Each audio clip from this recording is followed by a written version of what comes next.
Pambansang awit ng Pilipinas, Lupang Hinirang. Bayang magiliw, perlas ng silanganan, alab ng puso, sa dibdib mo'y buhay.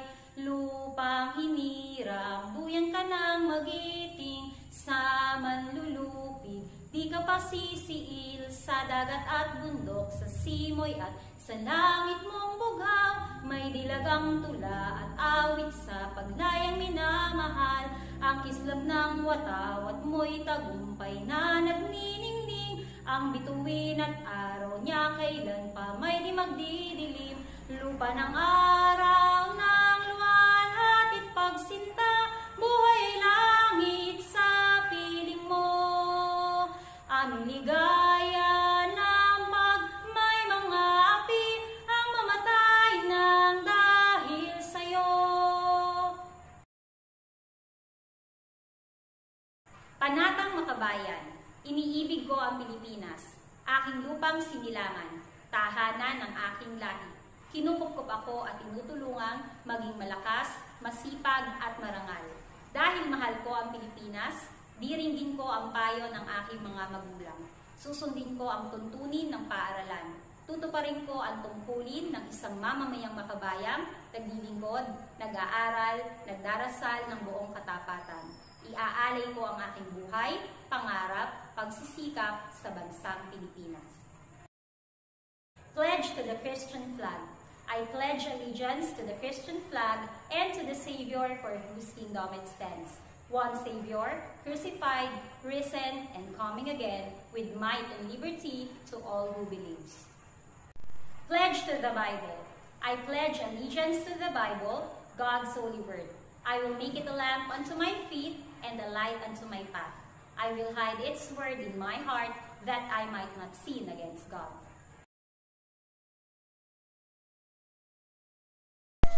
Good morning uli, si Jans at welcome sa ating morning devotion. Tayo ay tatapusin na natin halos ang Matthew chapter 7, isa na lang bukas. So, matatapos natin ang Beatitudes ngayong week na ito. Kumusta naman ang inyong pag-aaral sa ating pinag-uusapan, ang turo ng Lord sa bundok o Sermon on the Mount? Ito ba ay ating lubusang naintindihan, naunawaan at naisabuhay? Sana ay naisabuhay natin ito at hindi lang natin ito basta napakinggan. So yan ngayon yung ating pag-uusapan, yung pagsasabuhay ng ating mga napakinggan. Okay? So bago ang lahat, tayo muli ay lumapit sa Lord at tayo ay humingi muna ng panalangin at tayo gabayan ng Panginoon. Panginoon, muli sa umaga na ito ay humihingi kami ng permiso sa iyo mga salita na ito ay aming maunawaan, at hayaan mo na sa pagpakikinig namin ng iyong mga salita ay ito naman ay aming maisabuhay at may pahayag. Sa pangalan ng Panginoong Hesus, Amen. So magandang umaga mga anak. Ang pag-uusapan natin ngayon ay build your house on the rock. Okay, so mahalaga ang bahay.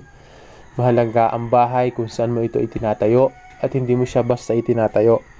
At ang mga bahay ay tinatayo ng may pundasyon. Hindi mo pwedeng itayo ang bahay ng walang pundasyon.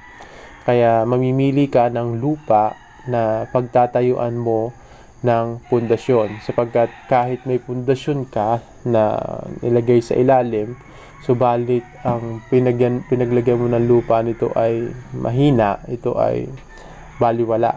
So ngayong umaga na to, titingnan natin na sa lahat ng itunuro ng Lord from Matthew chapter 5 at ngayon sa Matthew chapter 7 na tayo at matatapos na tayo last na bukas.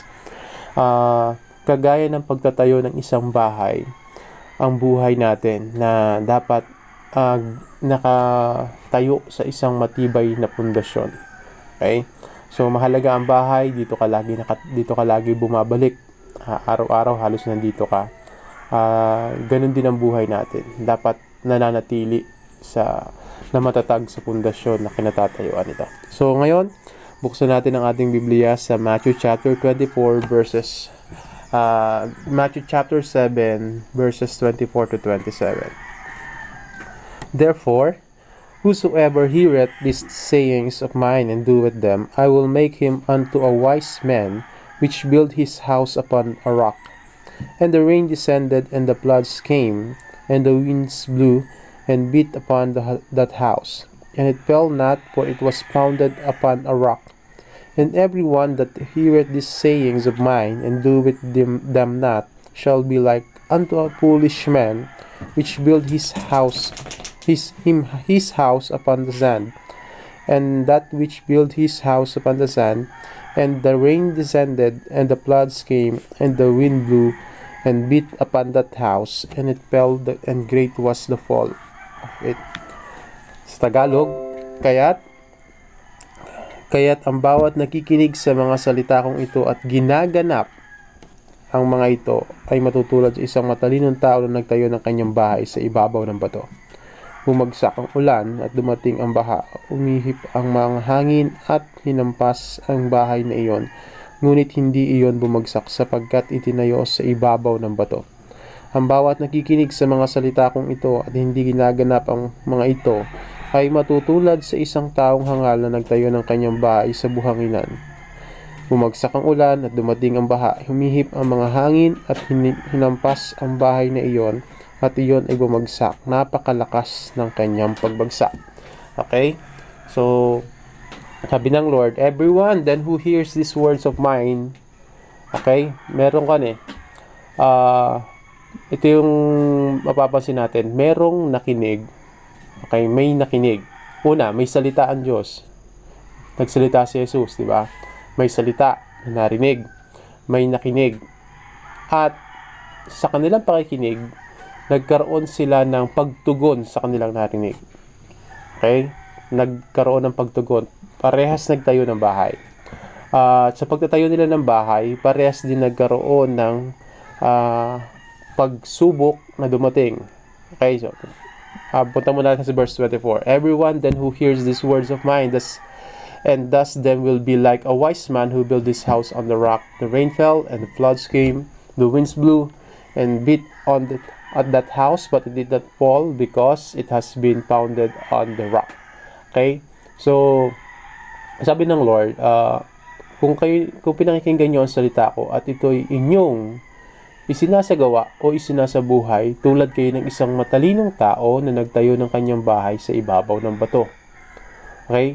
So, ang mga tao pala na nakinig ng salita ng Diyos, especially dun sa panahon na Matthew chapter 5 hanggang Matthew chapter 7, nire-remind ng Lord ang mga tao na kung makikinig kayo sa aking salita at isasabuhay nyo ito, tulad kayo ng isang matalinong tao.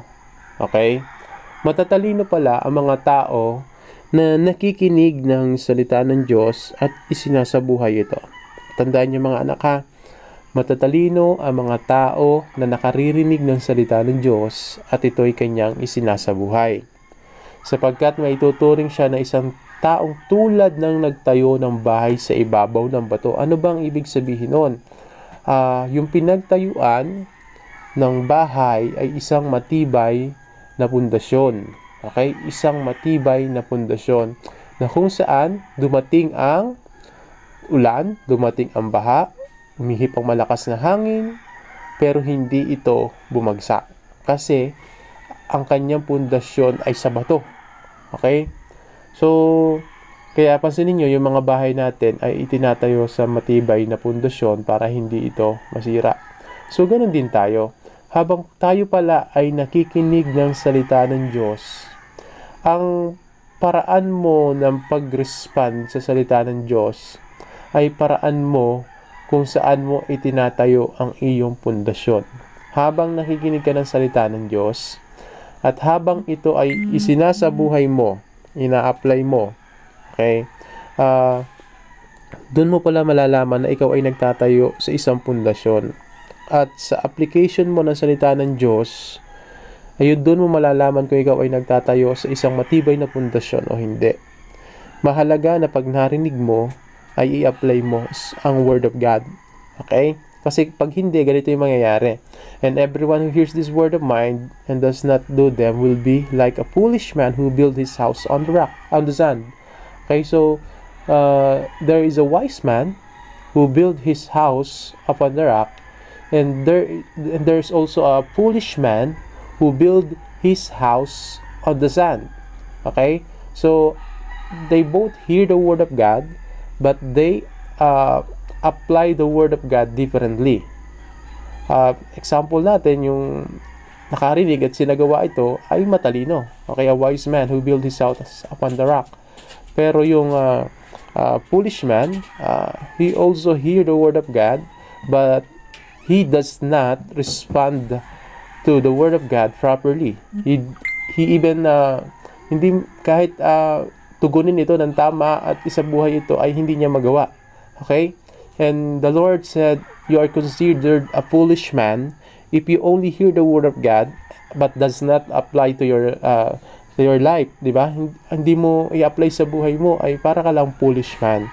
Kaya pero pansin natin, parehas silang dumanas ng hamon. Okay? Parehas silang naka-encounter ng pagsubok. Sabi dito sa verse 27, the rain fell and the floods came, and the winds blew and beat against that house, and it fell, and great was the fall of it. So, parehas silang nakaranas ng ulan, ng baha, ng malakas na hangin. Pero, magkaiba yung resulta ng hamon na kanilang naranasan. The man who built his house upon the rock stood firm. But the man who built his house on the sand fall. Okay, so sabi sa Bible, great was the fall of it. So napakatindi ng pagbagsak nito. So kung tayo pala ay nakikinig ng salita ng Diyos at hindi natin ito sinasabuhay, tayo ay mga foolish man. At pagdating ng mga hamon sa buhay, mabigat ang ating pagbagsak. Malaki ang ating pagbagsak. Kaya sa mga napapakinggan nating Word of God, okay? So, ang dami natin napakinggan. Hindi naman nagkulang ang CCD School na ipahayag sa inyo ang mabuting balita. At ito yung tungkulin na ginagampanan ng CCD School at ng mga pastor na ipahayag ang mabuting balita. So, ang gawain lang namin ay magpahayag ng mabuting balita. Pero, yung application ng inyong narinig ay napakahalaga. Napakahalaga na ang ating buhay ay founded sa isang matibay na pundasyon. Okay? Itanayo sa isang matibay na pundasyon. At magkakaroon ka ng matibay na pundasyon. Una, kung naririnig mo ang salita ng Diyos at isinasabuhay mo ito. Hindi mo kayang isabuhay ang hindi mo naririnig. At may naririnig ka na pwede mong hindi isabuhay. Tama? Kaya, mga anak, siguraduhin natin na tulad ng itinuro ng ating Panginoong Hesus, ang dami niyang naituro sa Matthew chapter 5 hanggang 7. It's up to us if we apply those words we heard from our Lord. So, nasa sa atin yun. If we want to apply what we learn from the Word of God, will you choose to obey the Lord or will you choose to follow your own flesh? Diba? So, tingnan natin, timbangin natin, which is better? Obey God or obey ourselves? Sa palagi ko, mas maganda na sundin natin yung instruction ng Lord sa atin. Rather than ipagpilitan natin yung ating mga gusto, but in the end, it will only lead us to distraction. Kaya medyo double check natin. And also, we must pray na Lord, help us to apply your word. Okay? Help us to apply your word.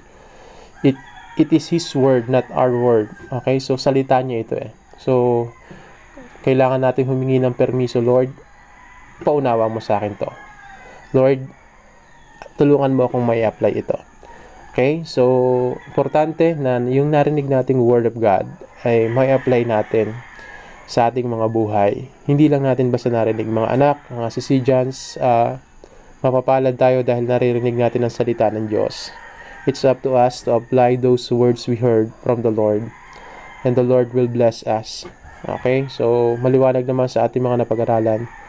The Father who see our works in secret will bless us, will reward us. Okay? So, hindi madamot ang Lord na pag sumusunod ka sa Kanya, ay hindi Kanya pagpapalain. Okay? So, ang blessing ay nasa pagsunod. Sumunod ka muna at pagpapala ay susunod sa iyo.